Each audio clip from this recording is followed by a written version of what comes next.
Welcome to my video. Today I'm going to discuss what type of substrate will work for the type of enclosure that you have and this type of reptile that you may be keeping. This is just my opinion. Some people may disagree or may decide that some substrate is better than others, or no substrate is better than some substrate. So to start off with is tile floors. I guess it's something better than nothing. So if you want to go the cheap route, or you don't want to spend too much money on substrate, or you happen to have an animal where, for example, a leopard gecko that just can't really have loose substrate where they may possibly ingest and cause an impaction, tile floors are great. Or you can just add it into your enclosure for decorative purposes. I use it as a basking spot for my lizards. I use it for my blue-tongued skink. I also use bricks for a large brick or rock for my former bearded dragon. So those are really good for absorbing heat. So for basking lizards, I do recommend tiles or bricks for their basking spot. It's nice and warm to the touch. It's not too hot. It doesn't burn them. And not only that, the rough surface allows their nails they get this climb on it, so it keeps their nails nice and trimmed without you getting involved. It's just a nice look overall.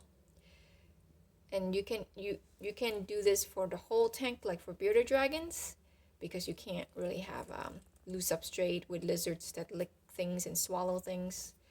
Or you can add it into a cage that, where loose substrate is not a big deal. However, whatever works for you. Homer just ate some of his cricket snacks a little too fast. He does this when he eats too fast. So that's the cheapest option. You can get these at any hardware stores, Home Depot, Lowe's. They're very much affordable, easy to clean.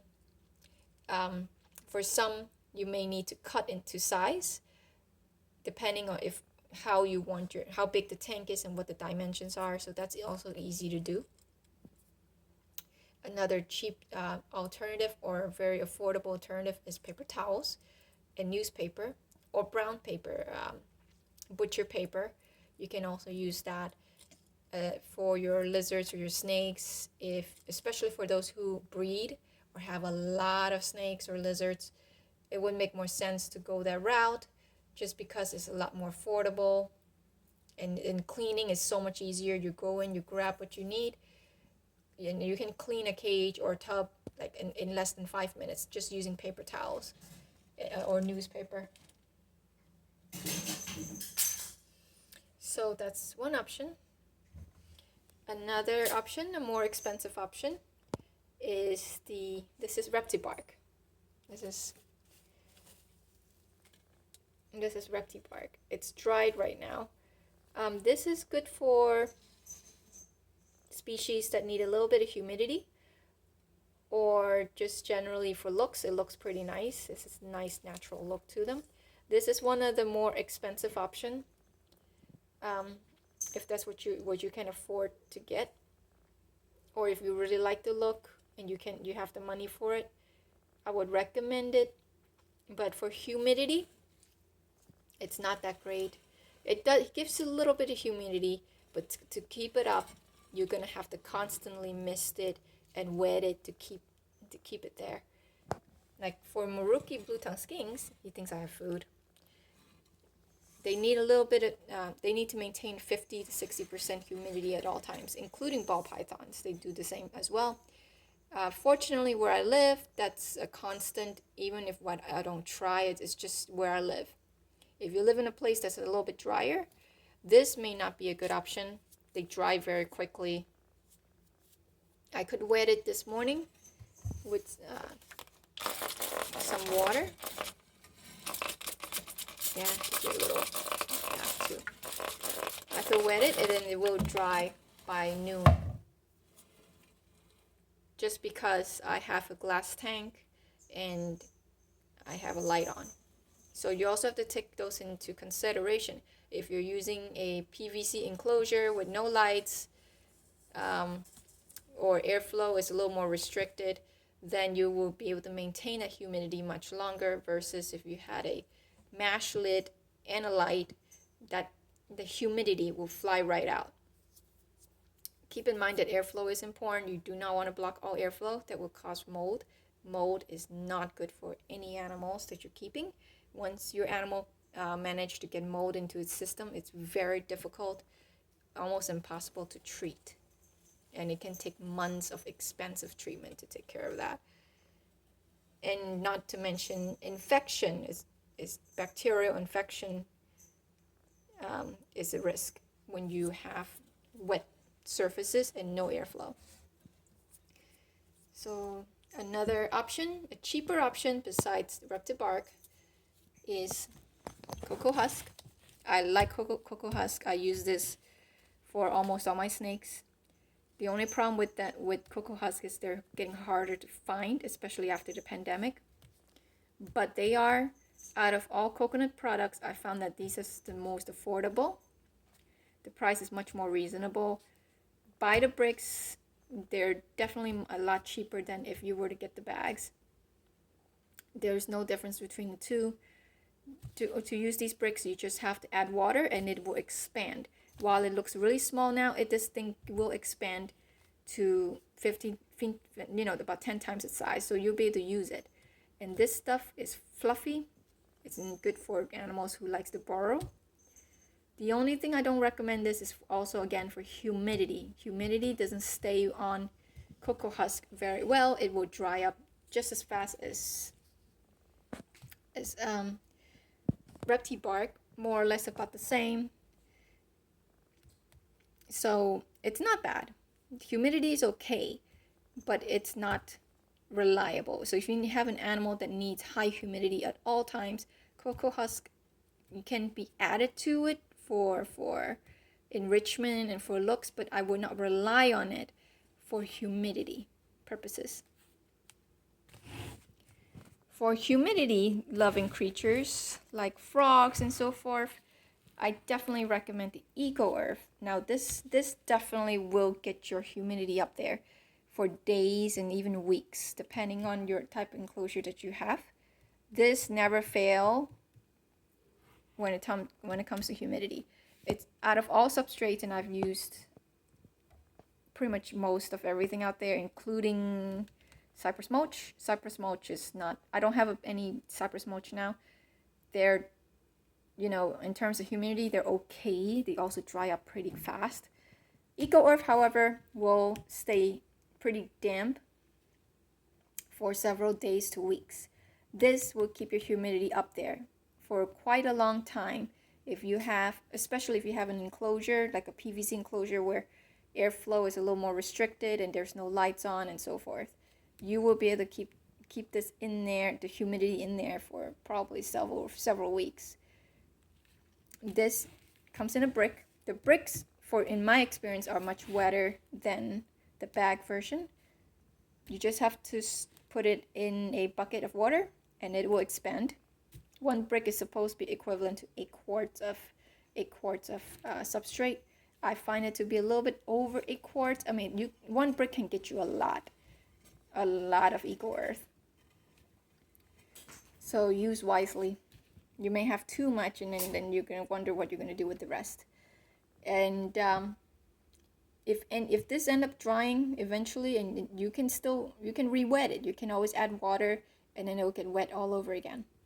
So, same thing for reptile bark. Same thing and most coconut products. If it dries up, you can re-wet it, but Eco Earth just seems a lot better in terms of keeping humidity, just soaking up that water and keeping it in there, and releasing it a lot slower than the other ones. The only thing I don't like about it is it can get dusty. Once it dries up, it can get dusty. If you have an animal where, with heat pits like ball python and so forth, this stuff may possibly get in their mouth, so it can be kind of annoying. Just keep an eye on it when you're feeding them, especially not to let them get too much of this substrate in their mouth. It is safe to be digested. It is safe in small amounts, like accidental small amounts, not a mouthful, just a little bit. If they accidentally caught a little bit here and there, that's fine. But if they get a whole mouthful of it, that can be a little bit concerning. So just keep in mind. And the dust can be an issue. Cost-wise, cocoa husk is usually cheaper than Eco Earth, but they're both pretty affordable in bricks. So the last substrate I want to introduce you to is aspen. There is 2 types of aspen, well 3 or more different types of aspen. There's aspen chips. It looks like little squares, and they're very soft. When you dig your hand in it, your hand pretty much sink into it. It's nice and soft. Some of it actually sticks to your hand. It's a little annoying, but a lot of breeders love aspen chips. This is not aspen chips. This is aspen mulch. This is aspen mulch. And it's so far, it is Zoomat. It's the only brand out there that makes aspen mulch. I haven't found anybody who makes aspen mulch at this time. So aspen chips is a good recommendation from a lot of breeders. I personally prefer aspen mulch just because it doesn't sink in right away. It has a more fluffy feel to it. The snakes that like to burrow, like sand boas, seem to do a lot better in aspen mulch because they can make burrows, and the tunnels that they make don't collapse on them. So it makes them feel more secure, in my opinion. Animals that like to burrow, in my opinion, just prefer to, they don't want things to collapse on them. So it makes them feel more secure, in my opinion. And these are also easy to clean.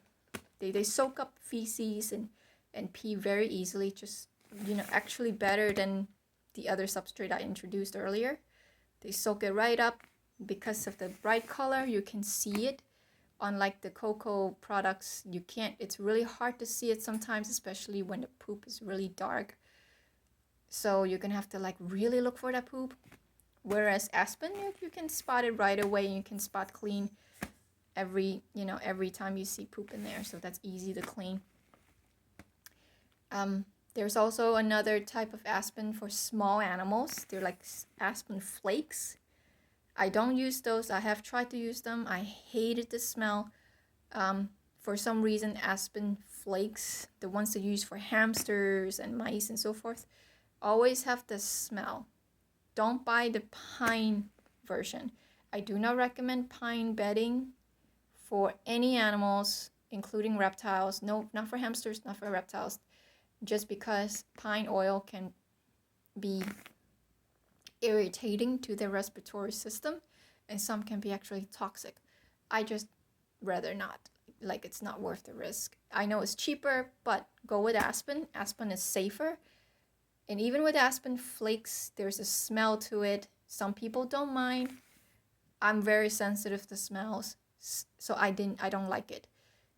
Where aspen mulch don't have a smell. Zoomed somehow managed to get rid of the smell, so you won't smell anything on this substrate.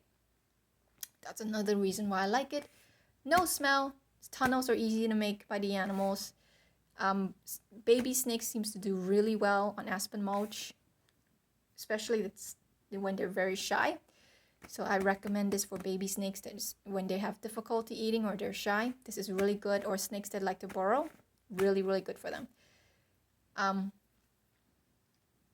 The only bad thing I can say about aspen mulch is it can get expensive.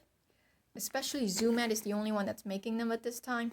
They pretty much, they make it, it's a good product. It's a good product. So you may have to pay a little bit more for it. The biggest size they have is the 24 quarts. That's the biggest size they have. And this I think cost me about $20, $18 to $20, I don't remember, for a bag. So if you just keep looking up for deals online or in the pet stores, most of the time they are not on sale, but just keep an eye on it. Maybe you'll get a coupon from the pet store itself and apply it to this bag. But it's worth it in my opinion. And another bad thing about the aspen mulch is that, besides the price, is the dust. Lots of people complain about the dust in aspen. Yes, there is dust, but it's very minimal. And I will show you. This is my Walmart python's cage. See how it's nice and fluffy? And it forms a shape. You barely see any dust. I mean, to make that dust, you have to like pour the bag out. Just like cocoa products, they are also dusty to a fault. No substrate out there has no dust. I mean, there's no such thing as dust-free substrate. Okay, there is always some amount of dust. It's just particles breaking apart in tiny pieces, and that's what dust are made of. But aspen in general, most of the bag, it's not dusty. You have to like really try to make dust in your substrate.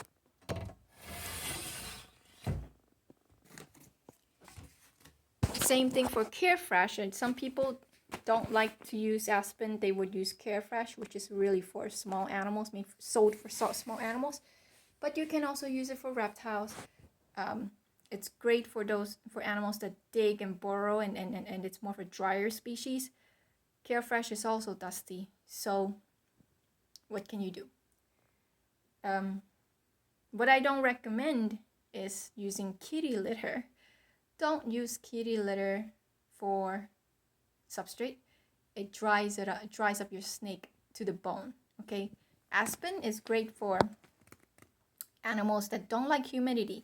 So don't use these for animals for high humidity.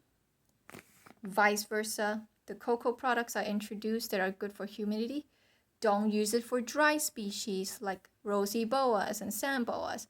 If you do that, you increase humidity or you lower humidity in places where, in the cage where the snake needs it or don't need it, you can cause respiratory problems and illnesses. So make sure you know what type of animal you have and how much humidity it needs.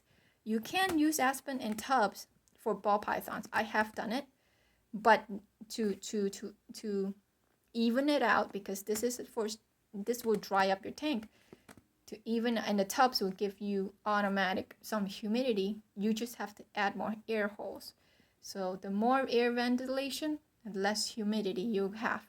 So you just have to do a little bit of trial and error and play around with your enclosure to figure out what humidity level it should be at and what substrate will meet that requirement. Too much humidity for too long, that's too damp, too wet, not enough airflow, you would risk scale rot, which is bacterial infection in between the scales. It's very annoying to get rid of, or respiratory issues.